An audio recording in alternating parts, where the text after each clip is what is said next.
Hello and welcome to Solomoriah Speaks, Episode 4, What Makes Zero-E So Special. And today I'm going to talk about Dungeons & Dragons. I'm not going to talk about retro clones at all. One of the nice things about doing this is that now suddenly I'm relieved from all the restrictions of the open game license that normally prevent me from actually saying Dungeons & Dragons.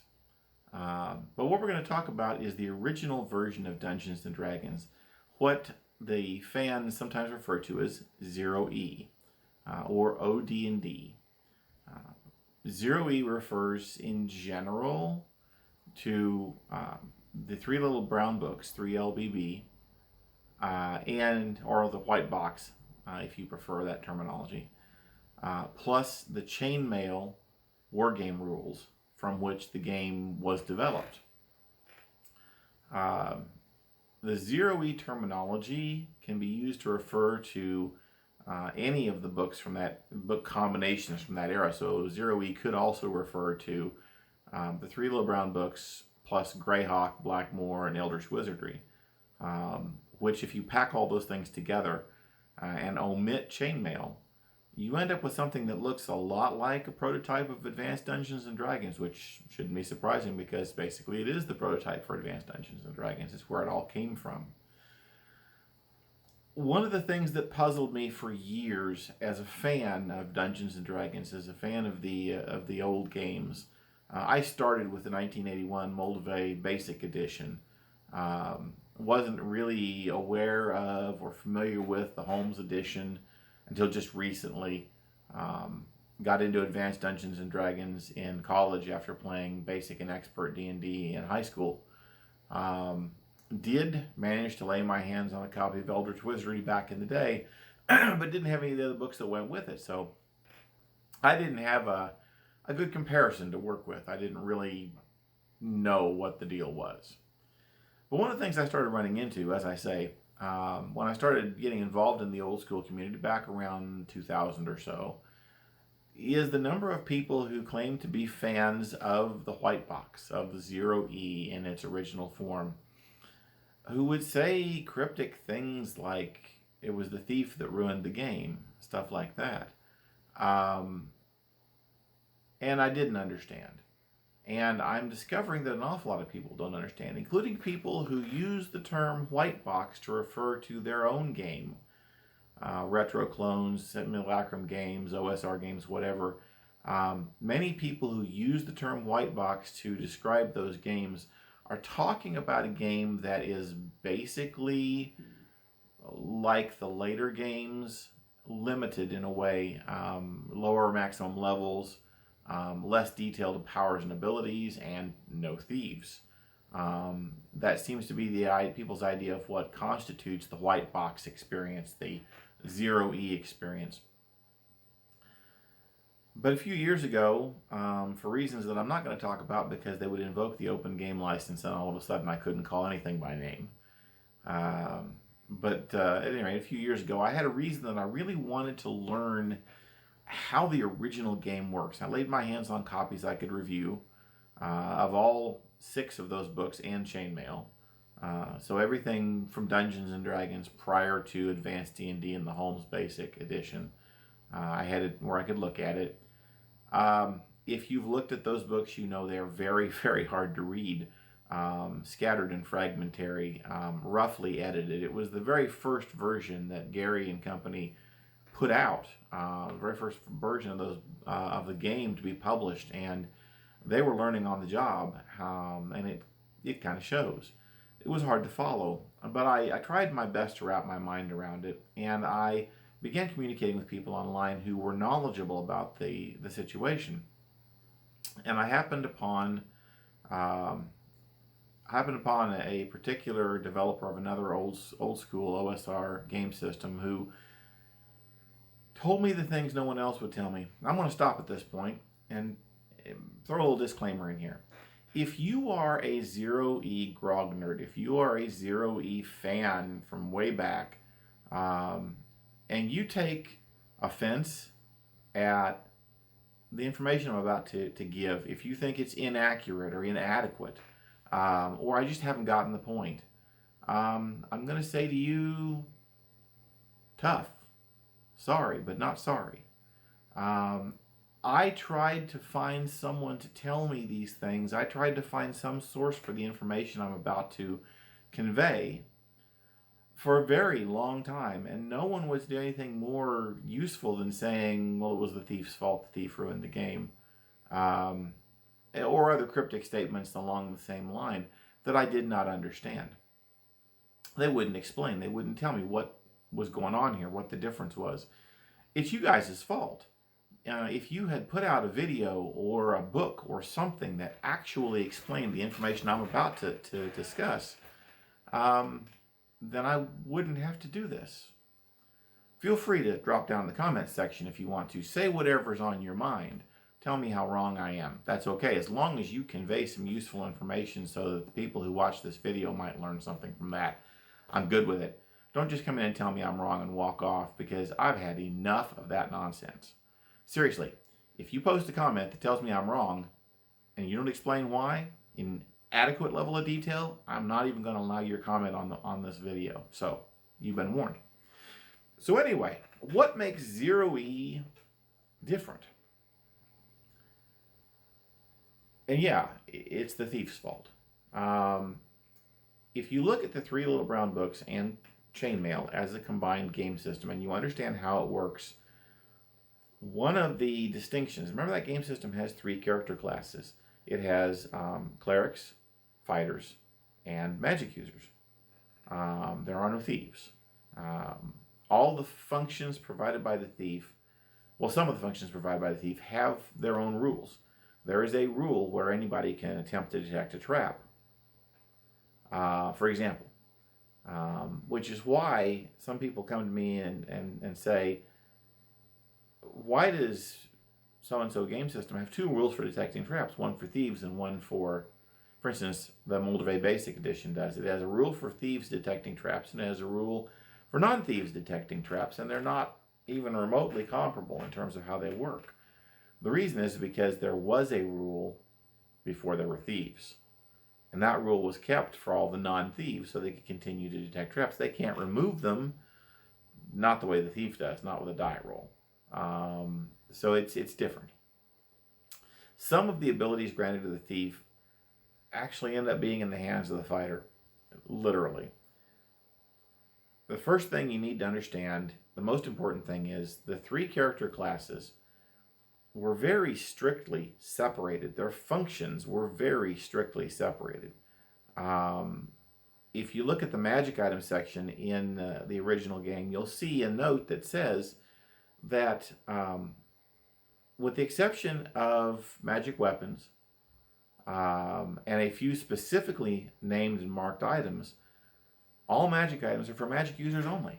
That means wands and staves and rods and scrolls. Well, okay, that makes sense, except for the ones that say they're for clerics.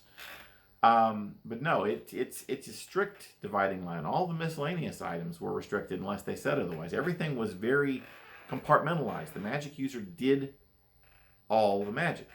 The fighters did the vast majority of the fighting and got all the good toys. Clerics were there to help the fighter and heal people, and that's basically what they were there for, and turn the undead. Half of all magic swords generated by using the random tables in the original game, half of them are intelligent. That seemed insane to me the first time I read that. That seemed absolutely crazy. Why would there be so many intelligent swords? I came into the game later. Intelligent swords were special. A fighter would be thrilled to lay his hands on an intelligent sword around 5th or 6th level, but wouldn't be surprised if he couldn't get a hold of one until 8th or 9th, because there just weren't that many of them, and they were very, very special. But no, intelligent swords were an important part of Zero-E, an important part of the Three Little Brown Book experience.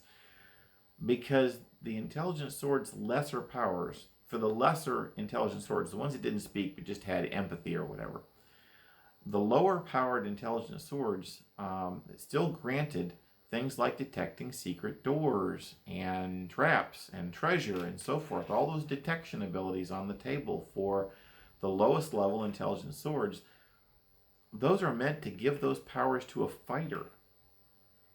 The restriction on a fighter having only one intelligence sword because they don't get along, well, I mean, it makes sense for starters, but is to prevent a fighter from accumulating too many of those kind of powers, too many of those things that he could do, because those weapons were not available to clerics. Clerics couldn't do those things. Clerics had their magic to do their thing with, but they couldn't use those swords.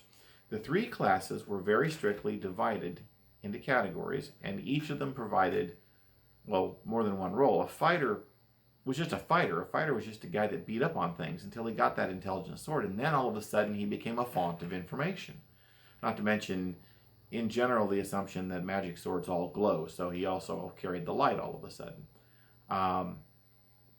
But the fighter did all that stuff. The fighter had those abilities because of his intelligence sword, or her intelligence sword. I don't mean to be sexist. I'm just using the terminology of the era.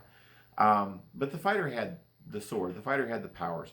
The cleric did the cleric things, turned the undead, cast the healing spells, maybe did a few other spells occasionally, and fought as a backup fighter if the fighter wasn't up to it. Now remember, this is an era when it was considered not exactly normal, but definitely not abnormal to have 18 or 20 characters in a party with that many or almost that many players playing them. It's why the early games had a specific role called the caller, for a player whose job it was to get everybody's moves together, organized, and provide them in an orderly fashion to the game master, because the game master literally could not keep track of that many people.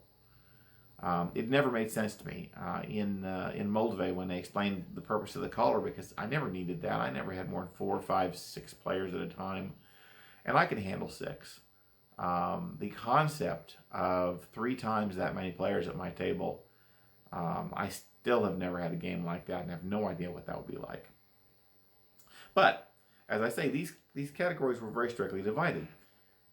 Then we get to the Greyhawk Supplement, the first supplement actually published for the original Dungeons & Dragons game. That book has the Thief. Now here we have a character who has a game mechanic that is different from all the other mechanics, those percentile die rolls. I hear that sometimes given as a reason why the Thief ruined things, but that's not really the reason, although having an entirely new game mechanic could be considered a little strange, I suppose, at that time. It's the fact that the Thief can do a lot of the things the fighter's been doing with die rolls. The Thief can do things that even the fighter couldn't do, like, removing traps just by rolling a die. Previously, player characters who detected traps would have some kind of description given to them by the game master, and the player had to figure out what his character could do to disarm or defuse or safely trigger the trap. The things that the Thief does just by making a die roll. So this is different. This changed the way the game works. But the other thing about it is, Greyhawk expanded access to magic items. Magic items weren't all just for the magic user, other than those weapons and so forth, and armor. The magic items were not just for the magic user anymore. The Thief could do a lot of the things the magic user could do. The Thief could do some of the things the cleric could do, including acting as a backup fighter. The Thief was allowed all weapons, although the Thief was not expected to have intelligence swords. But the Thief was allowed access to all weapons and gained the advantage of being a fairly effective fighter by using the fighter's cast-offs. The Thief broke down the barrier. It wasn't just the Thief, it was the process of adding the game mechanics for the Thief to the game that broke down the walls between the classes. Now, suddenly, many items that had been very strictly the magic users were not only accessible to the Thief, but maybe even to the fighter or the cleric. The whole idea that the magic user basically did all the magical stuff kind of went away, which, in principle, I suppose, weakened the magic user. That is a common thread for Gary Gygax in the early days. He believed that he had made magic users too powerful. The same magic users that, by the same rules that people tell me are too weak now, he believed he'd made too powerful. But he was working and game mastering for some fairly high-level magic users whose powers were pretty substantial. But that may or may not have been part of his goal in giving access to these items to other classes to even things out. I'm not really sure, and he's not here to ask anymore. The important factor to understand from the perspective of the OE grognard, adding Greyhawk has the effect of breaking, because of the thief, breaking down the walls between the classes, changing the classes' very specific jobs, the tasks that were so specific to each class. Assuming that you didn't have, of course, if you had 18 player characters, I can't fathom that concept. Even if you had 10 player characters at the table, you'd have multiple magic users, multiple fighters, multiple clerics in an OE game, 0E game. And I suppose at that point you'd still have fighting over magic items. But the fighter and the magic user would virtually never fight over magic items. The magic user and the cleric would virtually never fight over magic items. The cleric and the fighter probably wouldn't, except maybe for magic armor. The strictly defined roles is what makes the game different, is what makes the game what it is. And there are a lot of people who would tell you that those strictly defined roles are a mistake, that they are a weakness in the game. Gary obviously agreed with that to some degree or another, because everything he did from there moved away from that. But this is what the OE grognards are talking about. This is why and how the thief broke the game that they liked so well the way it was. At least until they come in here in the comment section and tell you how I'm wrong about this. But this is the stuff I had to understand, the nature of the early game. There are other features of it that some modern games do get right. The extremely sketchy descriptions of the spells, very, very brief descriptions that left a lot to the game master's discretion. There are modern games that do that. There are modern D20 light games that do that, that have very, very short spell descriptions, and the game master has to decide on a lot of stuff. There are descriptive holes in original D&D for things like how the magic missile spell works that led to some very interesting interpretations, including the interpretation where the magic user casts the spell and the missile floats around his head and flies along with him until he's ready to unleash it, at which point he just points and it goes off. That is an interpretation that you can read out of those rules, that you can see how the game master got it. No modern version does magic missile that way, but it was possible to interpret the rules that way in the old version, and considered perfectly acceptable for the game master to do that. The game master's job was to interpret the rules to fit his or her campaign world, his or her player group, and so forth.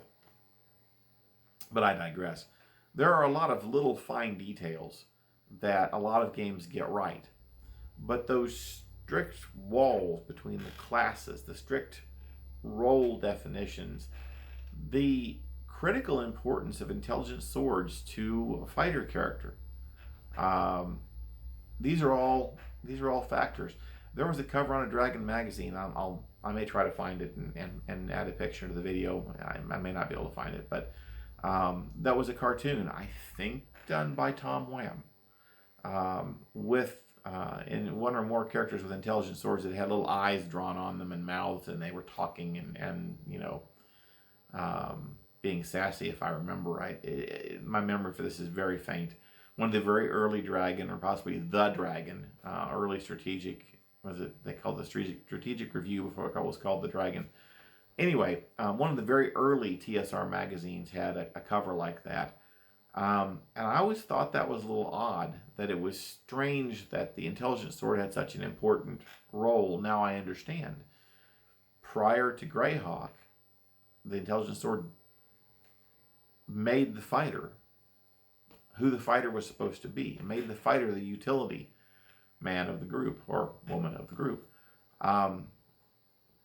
What I find the most odd, I promise this is the end. I'm going to tell you this a little bit, and then I'm going to go on here.